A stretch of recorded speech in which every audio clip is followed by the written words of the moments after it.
I've had partners in businesses over the years. She would say, oh my God, we only have four more months of runway in the capital to pay the people, like given our costs. And I go, keep going. Thelma and Louise, just drive right near, because you will build the road that you will drive on. Be brave enough to be different. And if you don't have that, you're not going to succeed.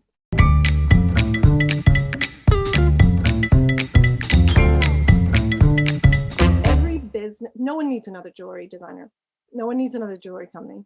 There's 3,000 people at JCK, 3,000 booths at JCK right now.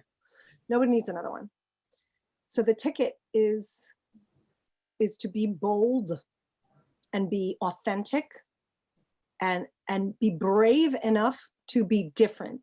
Don't try to make your website look like what all the people who are penetrating the US market, find that thing that is uniquely you, and make sure that you find how to communicate it and land it like a bomb in people's lap. The more outrageously courageous you can be about how you are different, how your jewelry is different, how the way you do business is different, that's what's needed, right? Everybody is blind to anything that looks like everybody else. So even though I spent the time, and probably more time than I'm going to spend talking to you, looking at your business, the video, I didn't yet see, nothing landed on me. I'm very straight. I'm like open kimono. I didn't see anything that was like, I didn't see a design. I didn't see a story. I didn't see a message yet. I didn't like, this is different. This is different. I didn't see that. What I saw, and the reason why I'm on the call with you right now, is I saw you in the conversation with Amy. Mm. And that is the difference between successful companies and unsuccessful companies, because I believe that you have the balls, pardon me, I'm very, so what I saw was like, she could do it. And like, I've had partners in businesses over the years, and my first jewelry company of my own. And,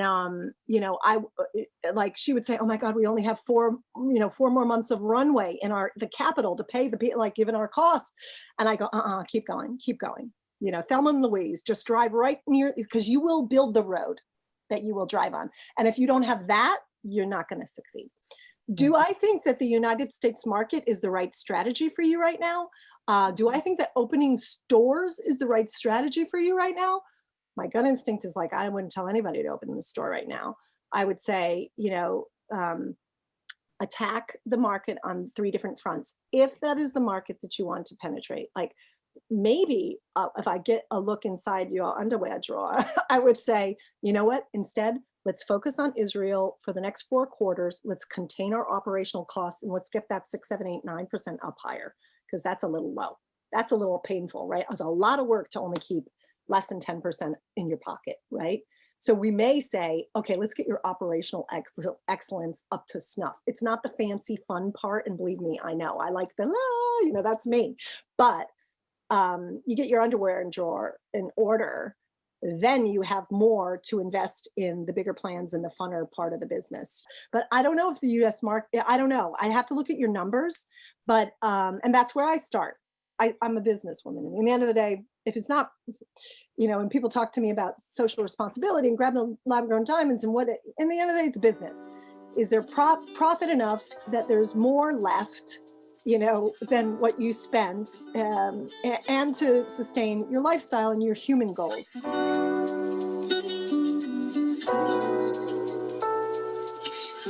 This is where the juice is worth the squeeze. And it doesn't cost any advertising dollars whatsoever. And anyway, people don't trust advertising because they know you're paying for it. So here you get startup signal to noise. $1, lots of outputs, right? Lots of dollars. Hi, Elle Hill here. Do you want to learn how to get on the phone with any buyer that you want to work with without an introduction or a referral? Click to get the downloadable that we've made for you that you can start using right away and will be really useful for your business and growing your revenue. Okay. I'll give you the quick download right now. Let me ask a clarifying question though first. Are you talking about selling the same jewelry and brand to retailers, or simultaneous, the same thing that you're going to sell B2C on your e-commerce site. Is that the question? Okay. It is. Okay. Okay, so here's the, and it's recorded and you'll get it and you can take it and run with it. I love you. This is my favorite part of the day, I got to tell you. And if you come back and you hire us, that's great. That's gravy. But like, this is my favorite thing because I'm like, I know all this stuff. And like that's why I'm on LinkedIn every day. I'm like, can everybody just listen? Because if you do this, it will work too, because we do it again and again. We have 23 clients right now, right? So, okay.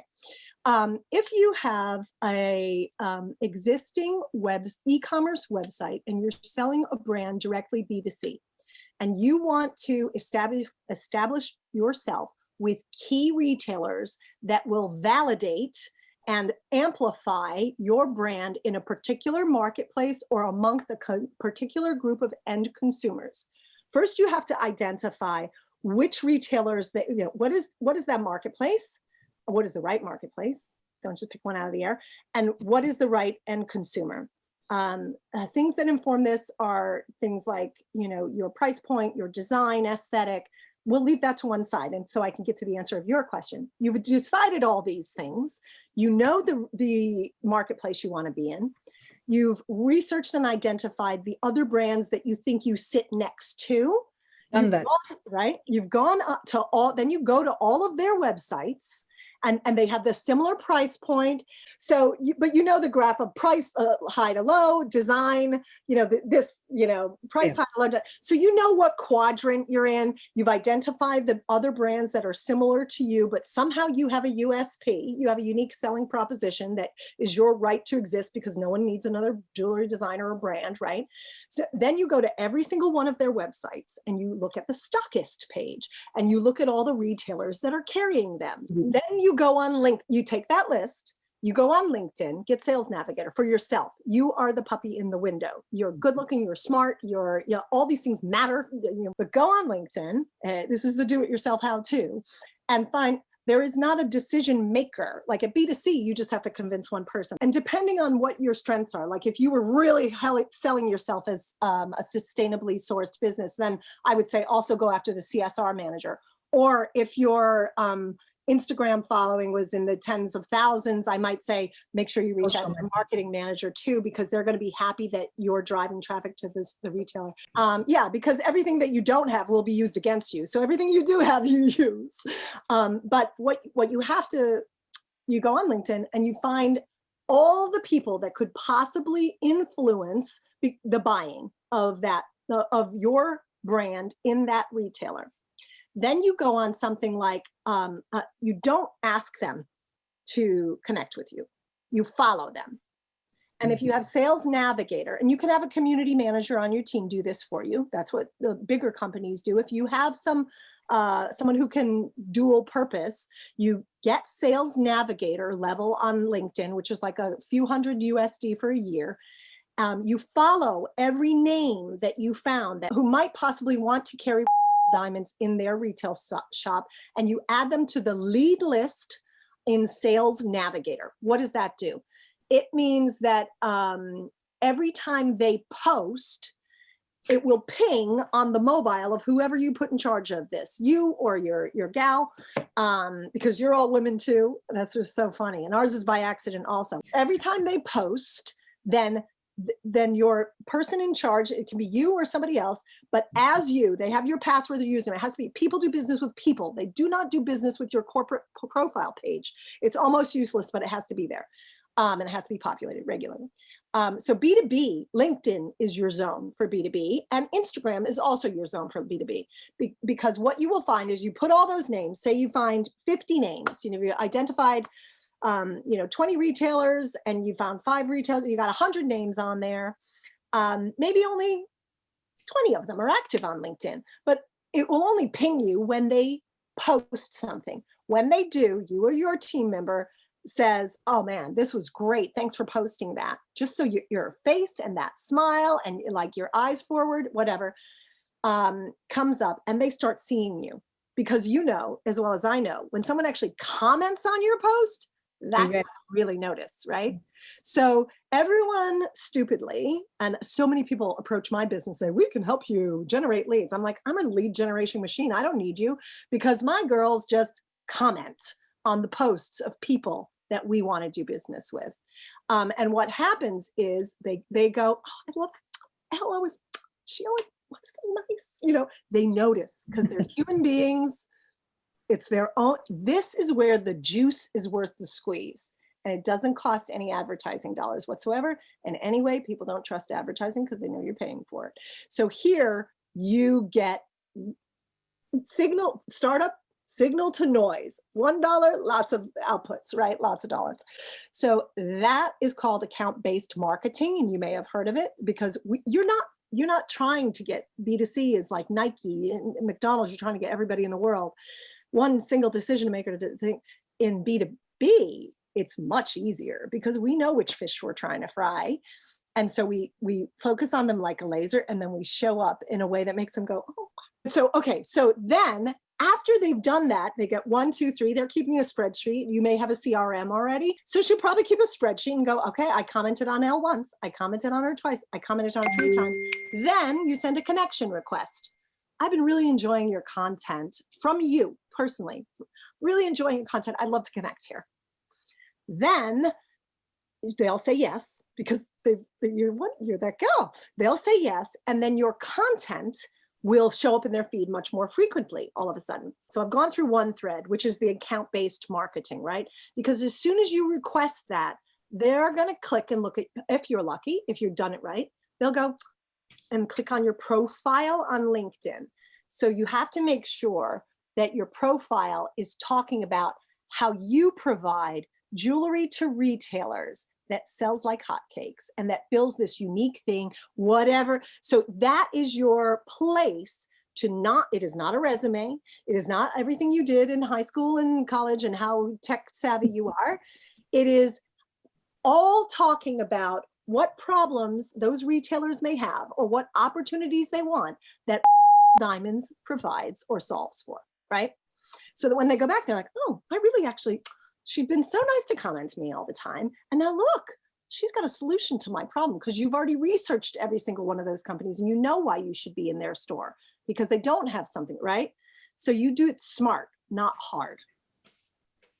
Okay, so your profile page is up and running really lovely. And I have a great guy that I work with a lot, Andy Foote, and I think he charges like $1,500 to like redo your profile page for you and then even type it up if you want, you know, and make all the changes and then give you your password back. So I can give you that too. Andy Foote, you can go directly to him, but he knows me, so I'm happy to introduce you. And then your picture has to be, you know, eyes forward, full face, not a picture of your baby, your sunglasses, your margarita. It has to be what people want, which is to do business with somebody that's as fun to have as this conversation, right? And then you have to make sure the content is coming out. Like you should be putting out daily content on LinkedIn. As much as LinkedIn, it's much easier to get a following. It's much easier to grow a following. It is B2B. There are plenty of B2B people who are like, they think, oh, I'm in retail and I'm chic and I'm on Instagram. So Instagram, as far as I know, I haven't come across software that, you know, will alert you, but you need to do the same account-based marketing on Instagram. So you need to follow all those same people. So then here's where we go reality. You have, so do a right now. Mm-hmm. Just make sure that it is making comments that are not just, that's great, I love this, emoji. It's got to be more like, damn, the strategy you've been implementing is so hot. This is great, love this post. You know, so it has to show that you know who you're commenting on. You didn't just like the pretty picture, and that will land. And you can even have them sign it, you know? So you personalize it, you create, because people do business with people, right? And that will be powerful. People think they shouldn't do that because like, I'm a big business, I'm a brand, I should be, that's not what gets, you know, that's not what gets it. So you got to do the same thing on LinkedIn. You set up your little workaround. So every time they see it, then they go and they make a comment. And that's, then go back to LinkedIn for a second. Then you say follow. Then make sure that on your personal posting, like Instagram, you have to be thinking in two heads. You have to think consumer and B2B. But on LinkedIn, it's all B2B. So right. Everything we talked about your profile, but your posts also have to always talk about retailers' challenges, how retailers bring the right designs. It has to be all about how you're handing them the reins to an opportunity or solving a problem for them. So you have to make sure your content people do that on LinkedIn so that when they do, because sometimes the gestation period is a year. I talked to a guy on Tuesday who wrote my name down a year ago. So you have to make sure that at least once a day, there's content that is talking about the problems that retailers need solutions for. Then you're connected. Then and only then, and everybody's like, but can't we just send a note and say, hey, I'd love to connect and I have this diamond and here's my line sheet and lookbook? No, they're getting bombarded with that stuff. They want to feel like they're like, oh, well, this, then and only then can you try to, can you have then a few more interactions. You will start to see as you monitor, because this is a business, right? Like first you'll monitor your followers. Then you'll monitor how many people click an emoji. Then you'll monitor how many people start commenting on your content, because the content on LinkedIn is important because that's what they're going to look back to decide whether they do say yes or no, right? Then you're going to look at how many profile views you get. And then you're going to start not caring about any of that because you're just going to go, how many DMs do we get a week asking to learn more about us? It's a pull marketing.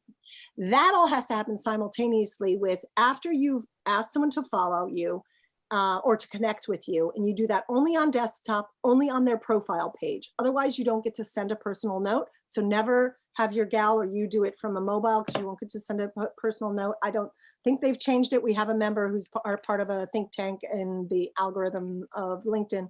I don't think they've changed that yet. So it always has to be from desktop.